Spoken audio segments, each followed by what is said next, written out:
यदि आप क्लास 10वीं में हैं यानी कक्षा 10वीं में है तो यह वीडियो आपके लिए बहुत इंपॉर्टेंट है, क्योंकि आज हम केमिस्ट्री पढ़ाने वाले हैं, जो कि हम 2 लेक्चर इसका हम डाल चुके हैं, यानी कि 2 लेक्चर हम यूट्यूब पर डाल चुके हैं, रिकॉर्ड कर चुके हैं, जिसमें कि हम पढ़ा चुके थे। और तीसरा लेक्चर जो कि है जिसमें हम ऑक्सीकरण पढ़ाएंगे। क्या पढ़ाएंगे? ऑक्सीकरण अभिक्रियाएं और अवकरण अभिक्रियाएं पढ़ाएंगे। क्या क्या पढ़ाएंगे? ऑक्सीकरण अभिक्रियाएं और अवकरण अभिक्रियाएं पढ़ाएंगे और दहन के बारे में बताएंगे। ठीक, तो चलिए ऑक्सीकरण देखते हैं। ऑक्सीकरण का मतलब क्या होता है? ऑक्सीकरण अभिक्रियाएं, कौन सा अभिक्रियाएं? ऑक्सीकरण।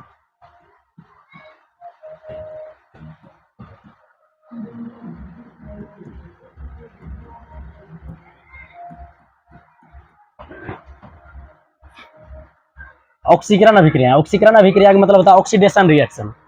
ऑक्सीडेशन यानी ऑक्सीकरण अभिक्रिया उस अभिक्रिया कहेंगे जिसमें क्या होता है O2। O2 तो आप लोग जानते होंगे, O2 मतलब ऑक्सीजन। कोई इधर तत्व हो, क्या हो? कोई तत्व हो या यौगिक हो, उसमें क्या होता है? ऑक्सीजन के साथ संयोग होता है। संयोग मतलब मिलना होता है। देखिए क्या होता है, कोई तत्व हो, क्या हो? कोई तत्व या कोई यौगिक हो। क्या बोले? फिर से बोलिए तो। कोई तत्व हो या कोई यौगिक हो, यदि उसके साथ ऑक्सीजन मिल जाए, कोई तत्व है यानी कोई तत्व है या कोई यौगिक है, उसके साथ ऑक्सीजन का संयोग हो जाए, ऑक्सीजन जुट जाए, तो उसको हम क्या बोलेंगे? ऑक्सीकरण अभिक्रिया बोलेंगे। क्या बोलेंगे? ऑक्सीकरण अभिक्रिया बोलेंगे। ठीक है ना? ऑक्सीकरण अभिक्रिया किसको बोलेंगे? जब कोई तत्व या यौगिक के साथ ऑक्सीजन का संयोग होता है। क्या बोले? जब किसी तत्व या यौगिक के साथ ऑक्सीजन का संयोग होता है, उसी को हम बोलेंगे ऑक्सीकरण अभिक्रिया। चलिए एक एग्जांपल लेते हैं। जैसे देखिए हाइड्रोजन हो गया, तो हाइड्रोजन के साथ यदि ऑक्सीजन की क्रिया कराएंगे, हाइड्रोजन एक प्रकार क्या है? तत्व है, एलिमेंट है। हाइड्रोजन तत्व है और तत्व के साथ हम क्या किया? ऑक्सीजन का संयोग करवा दिए, यानी मिला दिए। तो संयोग करवाने के बाद में क्या बनता है? जल बनता है। जल मतलब H2O बनता है। तो यहाँ पर देखिए क्या हो गया, हाइड्रोजन के साथ में क्या, किसका संयोग हो रहा है? किसका संयोग हो रहा है? ऑक्सीजन का। ठीक है ना? यानी कि किसी तत्व के साथ में किसका संयोग हो रहा है? ऑक्सीजन का। जब किसी तत्व के साथ में ऑक्सीजन का संयोग होता है तो उसको हम क्या बोलते हैं? ऑक्सीकरण अभिक्रिया बोलते हैं। क्या क्या बोलते हैं? ऑक्सीकरण अभिक्रियाएं बोलते हैं। ठीक, चलिए जैसे एक और एग्जांपल लेते हैं। जैसे एल्युमिनियम लेते हैं। क्या लेते हैं? एल्युमिनियम। जब एल्युमिनियम की अभिक्रिया किसके साथ कराते हैं? O2 के साथ। O2 मतलब ऑक्सीजन के साथ कराते हैं। जब एल्युमिनियम की अभिक्रिया किसके साथ कराते हैं? एल्युमिनियम एक प्रकार का धातु है, यानी कि तत्व है, उसकी अभिक्रिया किसके साथ कराएंगे? ऑक्सीजन के साथ कराएंगे। क्या बनेगा? Al2O3। Al2O3 मतलब एल्युमिनियम ऑक्साइड बनेगा, यानी कि एल्युमिनियम की अभिक्रिया ऑक्सीजन से करवाएंगे। क्या बनेगा? Aluminium oxide. फिर से बोलिए तो, यानी कि क्या बोल रहे हैं हम? यदि तत्व या यौगिक की अभिक्रिया किसके साथ कराएंगे? ऑक्सीजन के साथ, ऑक्सीकरण अभिक्रिया कहलाएगा। जैसे हाइड्रोजन ऑक्सीजन से मिल करके क्या बनाता है? जल बनाता है, ऑक्सीकरण अभिक्रिया कहलाता है। एल्युमिनियम ऑक्सीजन से मिल करके क्या बनाती है? Aluminium oxide. सीधा समझिए, यदि ऑक्सीजन के साथ क्रिया करेगा, किसके साथ क्रिया करेगा?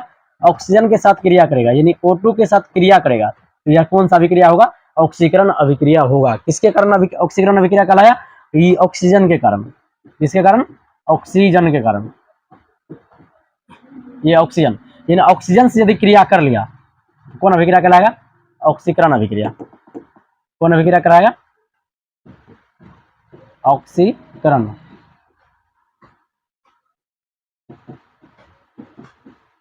अभिक्रिया यानी कि जब कोई तत्व या यौगिक किसके साथ क्रिया करेगा? इस ऑक्सीजन के साथ, यही वाला ऑक्सीजन के साथ। ठीक है ना? क्रिया करेगा ऑक्सीजन के साथ।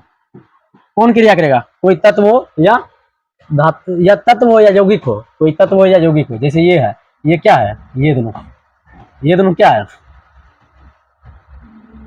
ये दोनों तत्व या यौगिक है। ठीक है ना? सीधा समझिए, यदि तत्व या यौगिक के साथ कोई ऑक्सीजन क्रिया करे, यानी कोई तत्व या यौगिक के साथ ऑक्सीजन की क्रिया हो, तो क्या बनता है? जो इधर पदार्थ बनता है, कुछ ना कुछ पदार्थ बनेगा, यानी ऑक्सीजन मिलने के बाद में कुछ पदार्थ होना। ऑक्सीजन से क्रिया होने के बाद में, जो ऑक्सीजन से क्रिया हुआ तो उसको बोलेंगे ऑक्सीकरण क्रिया। ठीक, इसका उल्टा समझिए। उल्टा करने का मतलब, यदि यदि वह हाइड्रोजन से क्रिया करेगा, किससे क्रिया करेगा? हाइड्रोजन से। देखिए सेम इसी तरह हम लिखते हैं, तत्व या यौगिक, तत्व या यौगिक। यहां पर हम क्या करवा रहे थे? ऑक्सीजन से क्रिया करवा रहे थे। यहां पर हम क्या करेंगे? हाइड्रोजन के साथ क्रिया करवाएंगे। किसके साथ? हाइड्रोजन के साथ। यानी जब किसी तत्व या यौगिक के साथ यदि हाइड्रोजन के साथ क्रिया हो, जब किसी तत्व या यौगिक से हाइड्रोजन की क्रिया हो, तो उसको कौन सा क्रिया कहेंगे? अवकरण अभिक्रिया बोलेंगे। अवकरण अभिक्रिया। अवकरण अभिक्रियाएं।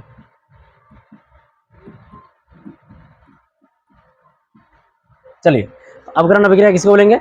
जब कोई तत्व हो या यौगिक हो उसके साथ यदि हाइड्रोजन की क्रिया हो, क्या हो, हाइड्रोजन का मिलावट हो, हाइड्रोजन के साथ मिलन हो, हाइड्रोजन के साथ क्रिया हो, तो उसको बोलेंगे अवकरण अभिक्रियाएं। और यदि वही सेम किसी तत्व या यौगिक के साथ किसका अभिक्रिया हो, ऑक्सीजन का हो, जैसे यहाँ पर लिखे हैं ऑक्सीजन की क्रिया हो, इसको कौन सा अभिक्रिया बोलेंगे? ऑक्सीकरण अभिक्रिया बोलेंगे। क्या बोलेंगे? ऑक्सीकरण अभिक्रिया बोलेंगे। चलिए इसमें एक एग्जांपल लेते हैं। जैसे जैसे हाइड्रोजन का किसके साथ क्रिया करवाएंगे? क्लोरीन के साथ। कोई भी धातु है उसके साथ क्या करवा देंगे? हाइड्रोजन की अभिक्रिया करवाएंगे। यहाँ पर क्या हो रहा है? हाइड्रोजन के साथ किसी तत्व या धातु के साथ, यानी कि किसी, देखिए यहाँ पर किसी तत्व या यौगिक है, कोई तत्व या यौगिक, ये धातु नहीं है, ये धातु नहीं, ये अधातु है। यानी कि कोई तत्व या यौगिक हो, सीधा समझिए, कोई तत्व या यौगिक हो उसके साथ यदि हाइड्रोजन मिल जाए, हाइड्रोजन का संयोग हो जाए, तो उसको क्या बोलेंगे हम? अवकरण अभिक्रिया। क्या बोलेंगे? अवकरण अभिक्रिया। तो मिल करके बनेगा क्या? 2HCl बनेगा, 2HCl। यहाँ पर ये एक प्रकार का क्या है? तत्व है। क्या है? तत्व है। ये एक तत्व है, इसके साथ में क्या मिल रहा है? हाइड्रोजन मिल रहा है, तो कौन अभिक्रिया बोलेंगे? अवकरण अभिक्रिया बोलेंगे। ठीक। और यहाँ पर क्या हो रहा है? ऑक्सीजन मिल रहा है। अच्छा, यहाँ पर भी देखिए हाइड्रोजन, ये भी हम बोल सकते हैं, ये इसको हम तत्व मान लेंगे और इसके साथ हाइड्रोजन की क्रिया हो रहा है, यानी हाइड्रोजन का जो क्रिया हो रहा है इसको भी हम बोल देंगे अवकरण अभिक्रिया है। ठीक। यहाँ पर जो है ना, हम यहाँ पर देखिए, यहाँ पर जो क्रिया हो रहा है, यहाँ पर क्लोरीन के साथ मिल कौन रहा है? हाइड्रोजन है, यानी कि हाइड्रोजन जो मिल रहा है क्लोरीन के साथ मिल रहा है। क्लोरीन के साथ कौन क्रिया कर रहा है? हाइड्रोजन क्रिया कर रहा है, यानी हाइड्रोजन अभिक्रिया कर रहा है, अभिक्रिया कर रहा है। यानी हाइड्रोजन जिसके साथ मिलेगा, हाइड्रोजन जिसके साथ मिलेगा उसका क्या होता है? अवकरण होता है। उसका क्या होता है? अवकरण। तो यहाँ पर हम लिख देंगे एक लाइन में, यहाँ पर क्या लिख देंगे? इसलिए, या तो अतः, यहाँ पर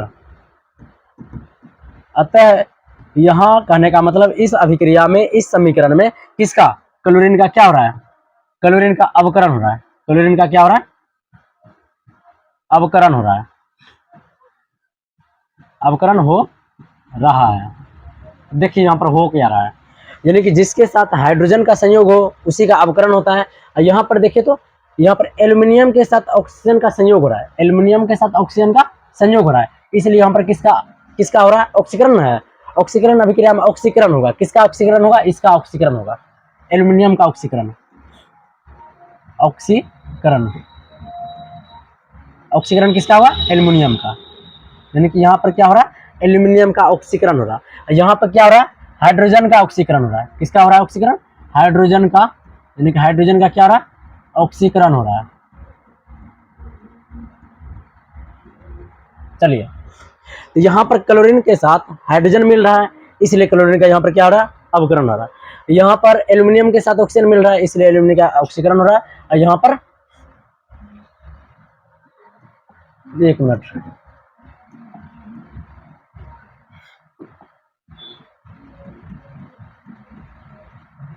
चलिए, यानी कि जिस तत्व या यौगिक के साथ ऑक्सीजन का संयोग हो उसका क्या होता है?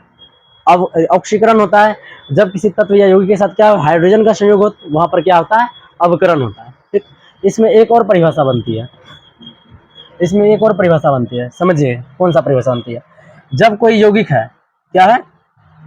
यौगिक है, यदि इस यौगिक से क्या हो? हाइड्रोजन का वियोग हो, हाइड्रोजन का क्या हो? हाइड्रोजन का वियोग हो। वियोग करने का मतलब ह्रास हो, ह्रास करने का मतलब हाइड्रोजन यौगिक से क्या हो? निकलता हो। वहां पर भी क्या होता है? ऑक्सीकरण अभिक्रिया होती है। यहाँ पर भी कौन सा अभिक्रिया होती है? ऑक्सीकरण अभिक्रिया होती है, ऑक्सीकरण अभिक्रिया होती है। ठीक। चलिए, यदि यहीं पर क्या हो? यदि यौगिक से क्या हो? यदि इस यौगिक से ऑक्सीजन का वियोग हो, ऑक्सीजन का वियोग करने का मतलब ऑक्सीजन निकलता हो यौगिक से, ऑक्सीजन का निष्कासन होता है, या ऑक्सीजन ह्रासित होता है, या ऑक्सीजन का वियोग होता हो, ऑक्सीजन का वियोग होता हो, तो वह कौन सा अभिक्रिया कहलाएगा? देखिए ऑक्सीजन का वियोग होता है तो अवकरण कहलाता है, और हाइड्रोजन का वियोग होता है तो ऑक्सीकरण कहलाता है। क्या कहलाएगा? अवकरण। अवकरण अभिक्रियाएं। क्या हम बोले? यदि ऑक्सीजन, यदि यौगिक से ऑक्सीजन यदि निकल रहा है कौन अभिक्रिया कहलाएगा? अवकरण। और यदि ऑक्सीजन के साथ संयोग हो रहा है, ऑक्सीजन के साथ क्या हो रहा है? संयोग हो रहा है, क्या कहलाएगा? ऑक्सीकरण। सीधा यहाँ पे समझिए, यहाँ पे उल्टा टाइप का नहीं समझिएगा। क्या बोल रहे हैं? दो चीज यहाँ पर बोल रहे हैं। यदि तत्व या यौगिक के साथ, यदि तत्व या यौगिक के साथ, यौगिक के साथ क्या हो? हाइड्रोजन का संयोग हो, हाइड्रोजन का संयोग हो, यह भी क्या कहलाएगा? सेम ऑक्सीकरण अभिक्रिया है। यहाँ भी तत्व या यौगिक के साथ यदि ऑक्सीजन का संयोग हो क्या कहलाएगा? ऑक्सीकरण। ऑक्सीकरण का मतलब ऑक्सीजन के संयोग, अवकरण का मतलब हाइड्रोजन का संयोग, ठीक ना। दूसरा बोलेंगे क्या? यौगिक से ऑक्सीजन का निष्कासन, यहाँ पर बोलेंगे यौगिक से हाइड्रोजन का निष्कासन। चलिए अगला क्या यहाँ पर लिखे हैं? अवकरण यहाँ पर लिखा है। जब किसी पदार्थ के साथ हाइड्रोजन का क्या होता है? संयोग होता है, या ऑक्सीजन का निष्कासन होता है, तो उसको क्या बोल देंगे? अवकरण अभिक्रिया। और सेम इसी तरह से जब किसी पदार्थ के साथ ऑक्सीजन का क्या हो? संयोग हो, और हाइड्रोजन का वियोग हो, तो उसको क्या बोलेंगे हम? ऑक्सीकरण अभिक्रिया। क्या बोलेंगे? ऑक्सीकरण यानी ऑक्सीडेशन रिएक्शन। ठीक, यहाँ पर लिखा हुआ है। ऑक्सीकरण में क्या होती है? हाइड्रोजन हाइड्रोजन से संयोग होती है, हाइड्रोजन संयोग होती है, हाइड्रोजन बढ़ेगा, ऑक्सीजन घटेगा। क्यों? ऑक्सीजन से ऑक्सीजन का निष्कासन होता है। ठीक, इसी प्रकार से यहाँ पर रहता है ऑक्सीकरण। क्या रहता है यहाँ पर? ऑक्सीकरण। ऑक्सीकरण अभिक्रिया में क्या होती है? इसका उल्टा होता है। वहां पर देखिए ऑक्सीकरण में क्या होता है? ऑक्सीजन के साथ में संयोग होता है, तो यहाँ ऑक्सीजन बढ़ेगा, ऑक्सीकरण ऑक्सीजन क्या होगा? बढ़ेगा, यानी कि O2 बढ़ेगा, O2 क्या होगा? बढ़ेगा, और प्लस में क्या होगा? हाइड्रोजन घटेगा। समझे कि नहीं समझे? क्या बोले हम? जब किसी तत्व या यौगिक के साथ या किसी पदार्थ के साथ यदि हाइड्रोजन का संयोग हो तो अवकरण कहलाता है, यदि ऑक्सीजन के साथ संयोग हो ऑक्सीकरण कहलाता है। ऑक्सीजन के साथ संयोग हो रहा है तो ऑक्सीकरण कहला रहा है, ऑक्सीजन क्या होगा? बढ़ेगा। हाइड्रोजन के साथ संयोग हो रहा था, अवकरण कहला रहा था, हाइड्रोजन यहाँ पर बढ़ेगा। यहाँ पर एग्जाम्पल कुछ लिखे हैं, देख लीजिएगा, जो कि हम पहले बता चुके हैं।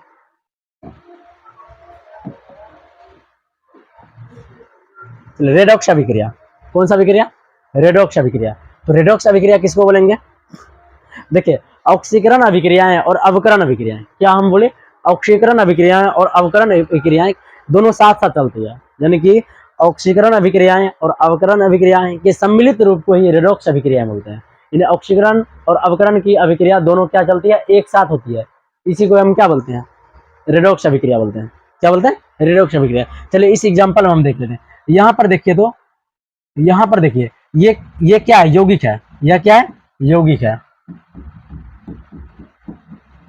इस यौगिक से क्या हो रहा है? यौगिक का मतलब है जहां पर एक से ज्यादा एलिमेंट हो, एक से ज्यादा एलिमेंट, एक से ज्यादा एलिमेंट करने का मतलब एक से ज्यादा तत्व हो। यहाँ पर देखिए कॉपर है, एक ऑक्सीजन है, दो तत्व है ना। जहां पर एक से ज्यादा तत्व रहता है ना उसी को यौगिक बोलते हैं। देखिए ये यौगिक है, यौगिक से क्या हो रहा है?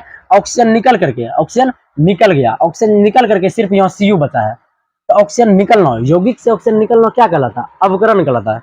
यौगिक से ऑक्सीजन निकलना क्या कहलाता है? अवकरण। लेकिन वही यौगिक में ऑक्सीजन मिलना क्या कहलाता है? ऑक्सीकरण। निकलना, ऑक्सीजन निकलना अवकरण, ऑक्सीजन के साथ मिलना ऑक्सीकरण। समझिएगा सही से। तो ऑक्सीजन यहाँ पर क्या रहा है? ऑक्सीजन क्या रहा है? यहाँ पर निकल रहा है, निकलने का मतलब निष्कासित हो रहा है ऑक्सीजन। यहाँ पर क्या हो रहा है? ऑक्सीजन निष्कासित हो रहा है, तो निष्कासित होकर के कॉपर यहाँ बना। कहने का मतलब यौगिक से यदि ऑक्सीजन यहाँ पर निकल रहा है तो यहाँ पर क्या हो रहा है? अवकरण हो रहा है। अब फिर यहाँ पर देखिए सेम यही ऑक्सीजन क्या करता है? इस हाइड्रोजन के साथ मिल करके क्या बनाता है? H2O यानी जल बनाती है। क्या बनाती है? जल। यहाँ पर क्या देखे? ऑक्सीजन इससे निकल रहा है, ऑक्सीजन लिख देते हैं यहाँ पर। O2 का निष्कासन, O2 का क्या हो रहा है? निष्कासन हो रहा है। O2 का क्या हो रहा है? निष्कासन। अब फिर यही O2 H2 के साथ मिल करके क्या बना रहा है? जल बना रहा है। यहाँ O2 का क्या हो रहा है? O2 का संयोग हो रहा है। समझिए, O2 का निष्कासन का मतलब क्या हो गया?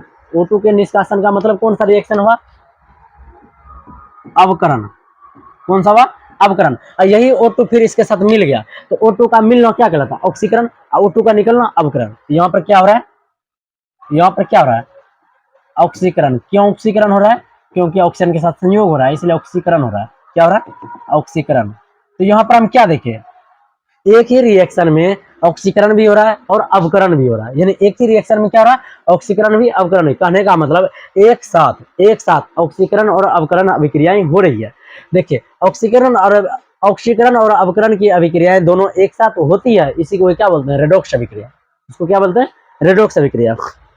देखिए एग्जाम में क्वेश्चन पूछता है, एग्जाम्पल के टाइम में रहता है, वहां पर लिखा हुआ रहेगा, ऑप्शन में लिखा हुआ वहां पर रहेगा एग्जाम में, क्या रहेगा, कुछ रिएक्शन रहेगा, इसी टाइप का कुछ रिएक्शन रहेगा, उसमें पूछेगा निम्नलिखित में से कौन रेडॉक्स अभिक्रिया है। तो वहां पर देख लीजिएगा, यहाँ पर ऑक्सीजन यदि निकल रहा है, यानी कि ऑक्सीकरण अभिक्रिया देख लीजिएगा, और अवकरण अभिक्रिया यदि दोनों फॉलो हो रहा है तो मार दीजिएगा क्या, टिक कर दीजिएगा रेडॉक्स अभिक्रिया।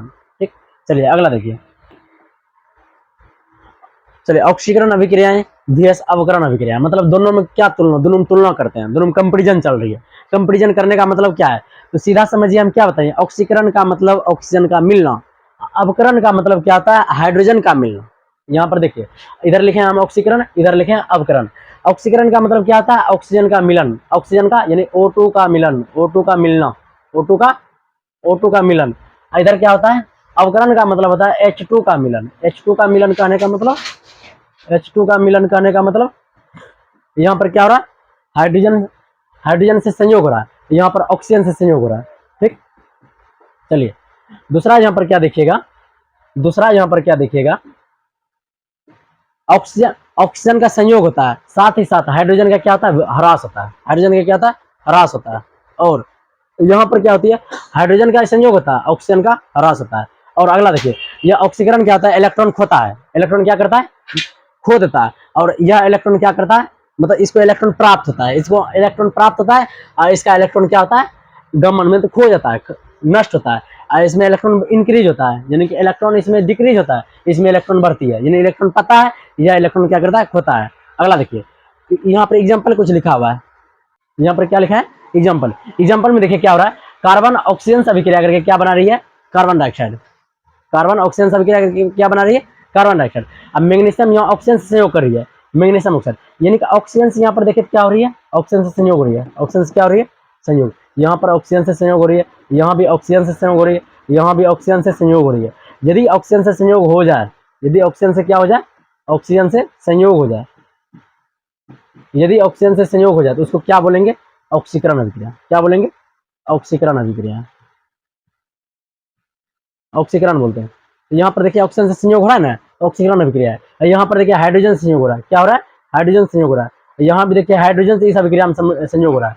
और यहाँ पर देखिए क्या हो रहा है, यहाँ पर हाइड्रोजन यहाँ पर लिखा हुआ नहीं है, यहाँ पर देखिए ऑक्सीजन, ये क्या है, ये एक प्रकार का यौगिक है, ये क्या है, एक यौगिक है, क्या है यह, यौगिक है। इस यौगिक से क्या हो रहा है, ऑक्सीजन निकल रहा है, ऑक्सीजन क्या हो रहा है, ऑक्सीजन का निष्कासन हो रहा है, ऑक्सीजन का निष्कासन। तो समझिए, ऑक्सीजन का निष्कासन, यौगिक से ऑक्सीजन का निष्कासन होना ही क्या कहलाता है, यौगिक से यदि ऑक्सीजन का निष्कासन हो जाए तो उसको अवकरण बोलते हैं, और यदि ऑक्सीजन से संयोग हो जाए तो उसको ऑक्सीकरण बोलते हैं। ऑक्सीजन का निष्कासन हो जाए अवकरण, ऑक्सीजन से संयोग हो जाए तो ऑक्सीकरण। समझे कि नहीं समझे, एक और फिर से समझाते हैं हम। देखिए, एक एक ऑक्सीकरण, एक ऑक्सीकरण अभिक्रिया हुआ, एक तो कौन हुआ, अवकरण अभिक्रिया। ऑक्सीकरण और अवकरण अभिक्रिया है, ऑक्सीकरण और अवकरण अभिक्रिया है। तो यहां पर देखिए, चलिए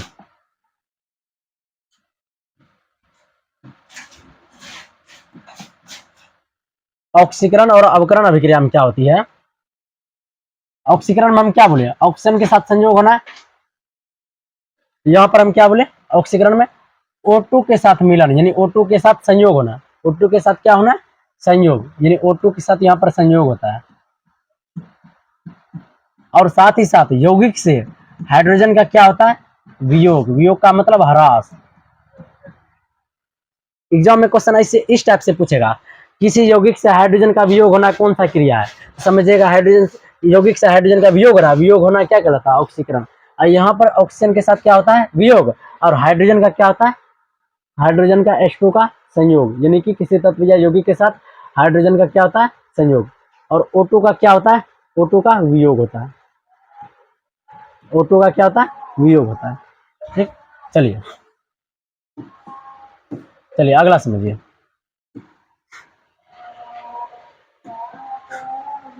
अगला दहन, अगला कौन सा, दहन।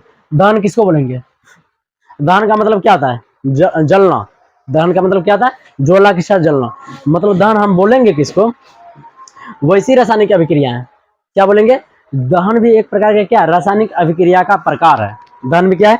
रासायनिक अभिक्रिया का प्रकार है। सिर्फ कोई भी वस्तु, कोई भी जल रहा है तो उसको हम दहन नहीं बोलेंगे। क्यों नहीं बोलेंगे? देखिए, जैसे यहाँ पर एक मोबाइल रखा है, इसका जैसे सर्च लाइट हम जला देंगे, जैसे लाइट इससे जला देंगे, यानी लाइट जो मोबाइल से जलाते हैं, फ्लैश लाइट जो जलाते हैं, तो वो भी जल रही है, तो वो जल रही है, क्या वह दहन कहलाएगा? नहीं कहलाएगा दहन।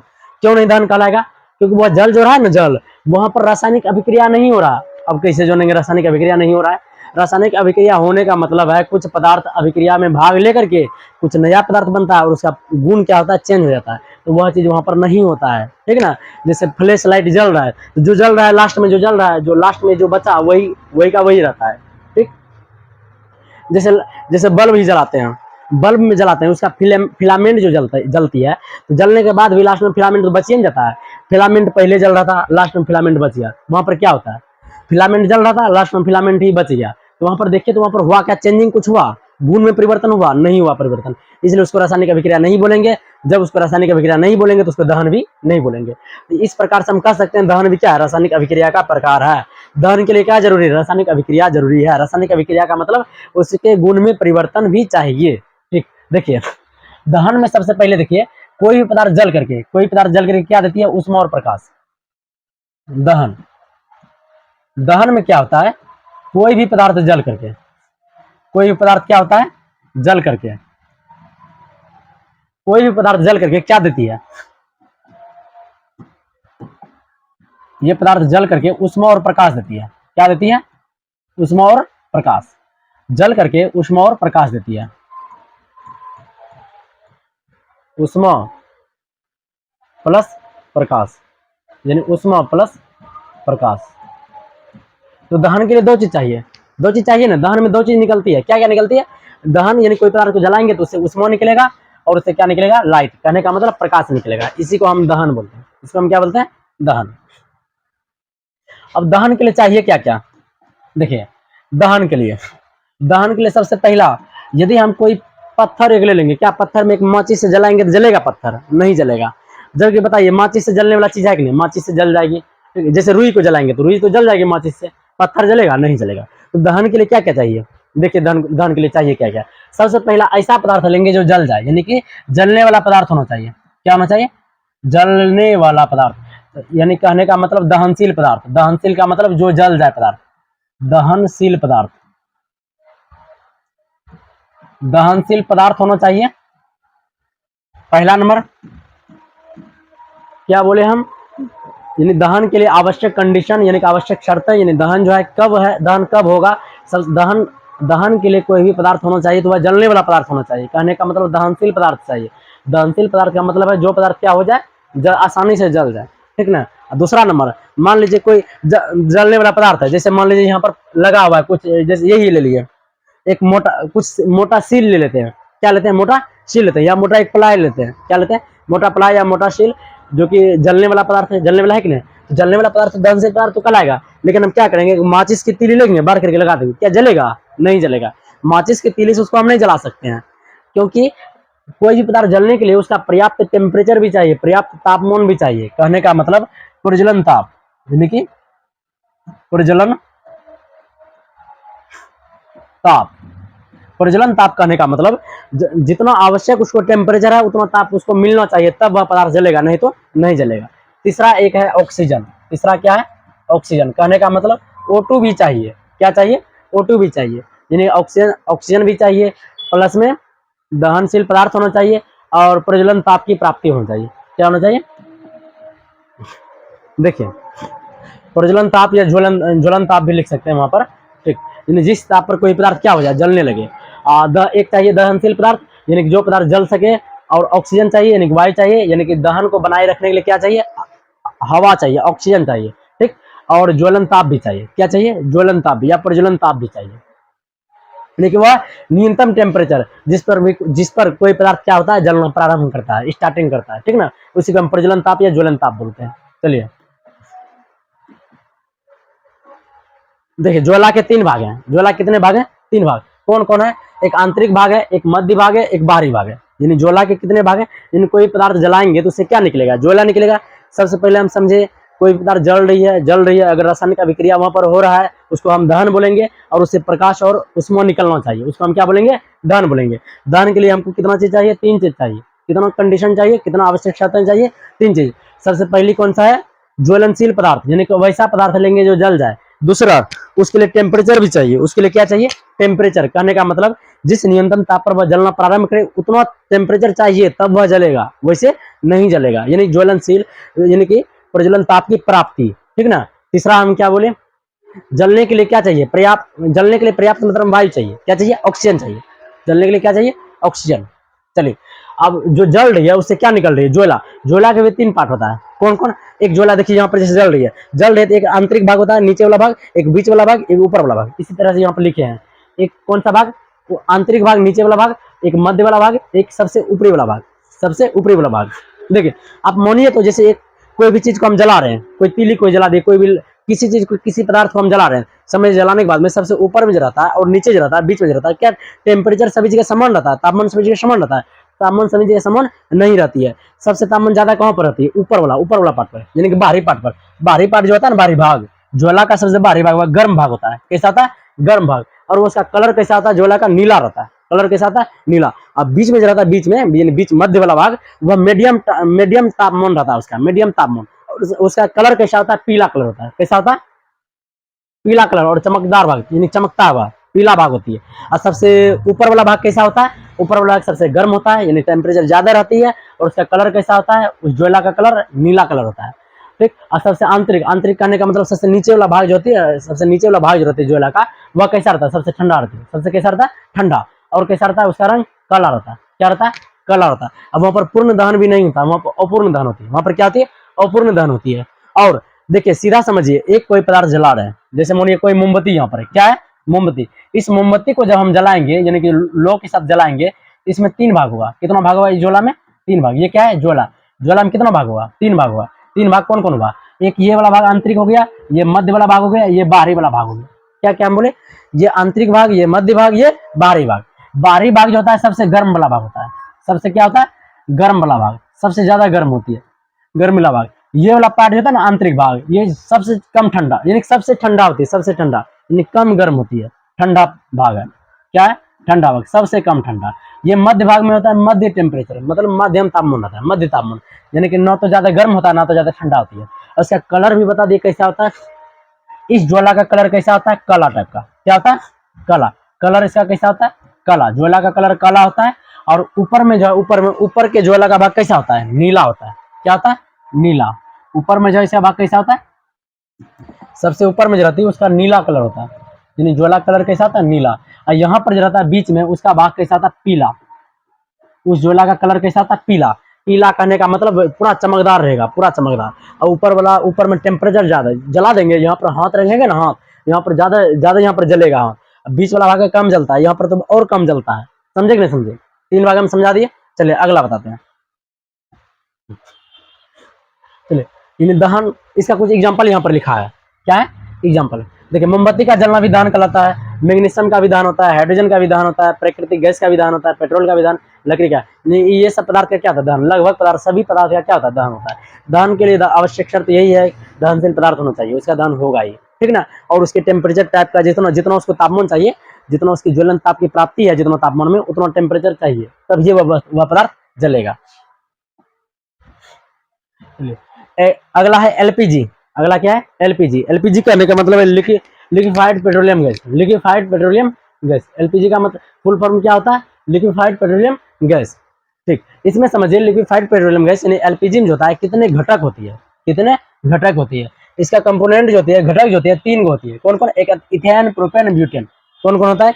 Ethane, propane, butane. ये एलपीजी एक ऐसा है जो कि एलपीजी कहाँ बढ़ता है? जैसे हम लोग सिलेंडर में भराते हैं, जैसे सिलेंडर लेते हैं तो 14 लीटर, 14.2 लीटर या 14 लीटर के अप्रोक्स में, उसमें क्या रहता है? यही एलपीजी रहता है। या यहाँ पर जो हम लोग सिलेंडर में लाते हैं ना, सिलेंडर में गैस जलाते हैं, वह किस फॉर्म में रहता है? लगता है क्या है? गैस में होना चाहिए, लेकिन गैस में नहीं रहता है। किस फॉर्म में रहता है? लिक्विड फॉर्म में रहता है। किस फॉर्म में? लिक्विड। लिक्विड मतलब द्रव रूप में रहता है। किस रूप में रहता है? द्रव, द्रव के रूप में रहता है। ठीक है ना, द्रव के रूप में।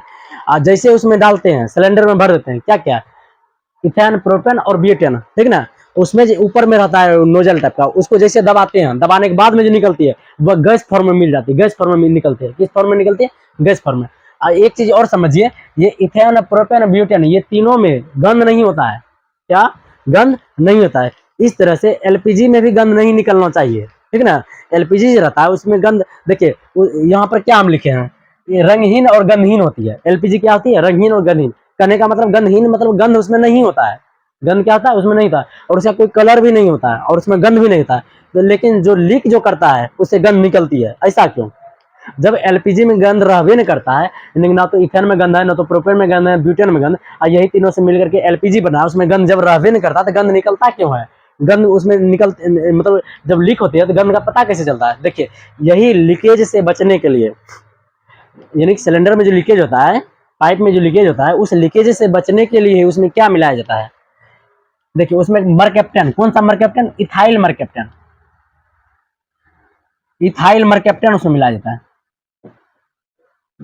इथाइल, इथाइल मरकैप्टन उसमें क्या करता है? सिलेंडर में मिला दिया जाता है। क्यों मिला दिया जाता है? क्योंकि यह काफी गंध होता है, यानी कि इस, ये क्या होता है? गंधहीन नहीं, इससे गंध निकलती है, काफी गंध होता है इसमें।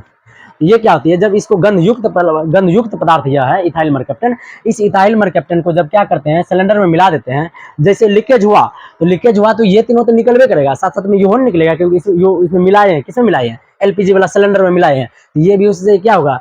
लीकेज होगा, ये भी निकलेगा। जब यह निकलेगा तो यह क्या है? गंध युक्त है। गंध युक्त है तो उससे गंध ऑटोमेटिक पता चल जाएगा, हाँ गंध निकल रहा है। गंध निकलने का मतलब हम समझ जाएंगे गैस का क्या हो रहा है? लीक हो रहा है। क्या हो रहा है? गैस वहां पर लीक हो रहा है, या पाइप से लीकेज हो, या कहीं से भी लीकेज हो, ठीक ना, या बर्नर से लीकेज हो, कहीं से हो, जैसे गंध आएगा तो हम समझ जाएंगे क्या, इथाइल मरकैप्टन उसमें मिलाया जाता है, इससे गंध निकल रही है, समझ जाएंगे गैस का क्या हो रहा है? लीकेज हो रहा है। लेकिन क्या इसका कोई योगदान है खाना बनाने में? इसका योगदान नहीं। इसका क्या योगदान है? सिर्फ लीकेज का पता करने में। देखो, सबसे अच्छी बात है ये लीकेज का पता करने के लिए उसमें मिलाना चाहिए, ताकि लीकेज पता चल जाए। अगर माना कि यह नहीं उसमें रहता, अगर लीक हो गया पता चलता? पता नहीं चलता। ये एग्जाम में लेकिन पूछता है, एग्जाम में यह क्वेश्चन पूछता है, एलपीजी में गंध युक्त कौन सा पदार्थ मिलाया जाता है, यानी रिसाव को पता करने के लिए। यानी गैस में जो रिसाव होती है, चूल्हे में जो रिसाव होती है, उसको पता करने के लिए एलपीजी सिलेंडर में क्या मिलाया जाता है? उसमें ठीक आप लोग क्या कीजिएगा? Ethyl mercaptan. क्या कीजिएगा? Ethyl mercaptan. और देखिए इसका उपयोग क्या है, उपयोग भी देख लीजिए। रसोई घर में तो हम लोग जानबे करते हैं इसका उपयोग क्या है। रसोई घर में खाना बनाते हैं, उससे क्या बनाते हैं? खाना बनाते हैं। और देखिए सीएनजी वाहन, देखिए वाहनों में भी इसका उपयोग करते हैं। जैसे सीएनजी जब नहीं मिलता है, सीएनजी वाहन में भी इसका उपयोग करते हैं। नाम तो है इसका सीएनजी वाहन, लेकिन जब सीएनजी वाहन के लिए जब सीएनजी नहीं मिलता है, क्या करता है? एलपीजी को इसमें मिला देता है, डाल देता है उसमें, किसमें? सीएनजी वाहन में। उसके बाद में क्या करता है? चलने लगता है गाड़ी, ठीक है ना।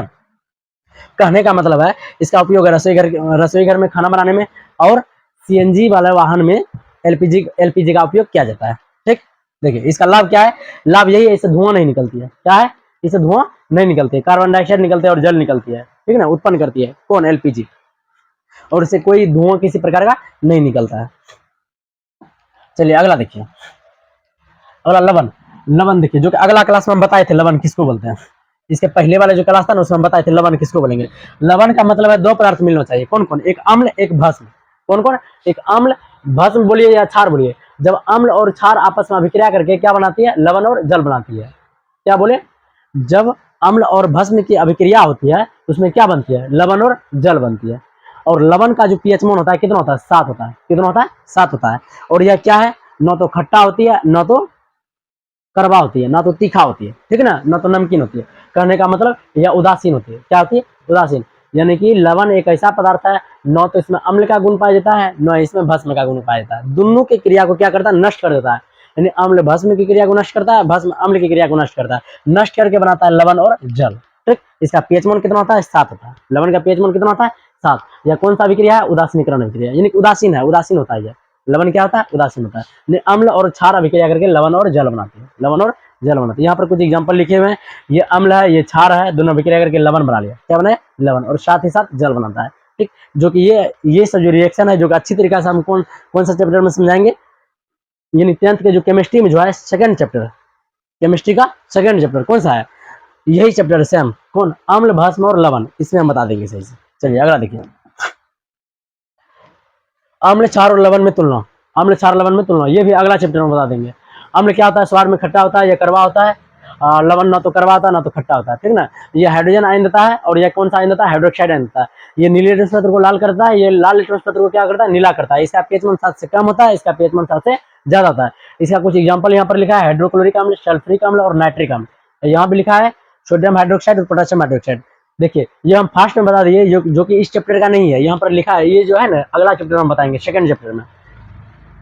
चलिए अगला देखिए, कुछ कुछ रिएक्शन यहाँ पर लिखे हैं जो कि हम पहले बता चुके हैं।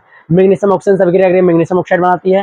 फेरस भी कॉपर सल्फेट से अभिक्रिया करती है। देखिए तो यहाँ पर फेरस कॉपर सल्फेट से अभिक्रिया करके कॉपर को भगा रहा है। अब जैसे भगा दिया समझिए विस्थापन अभिक्रिया हो रहा है।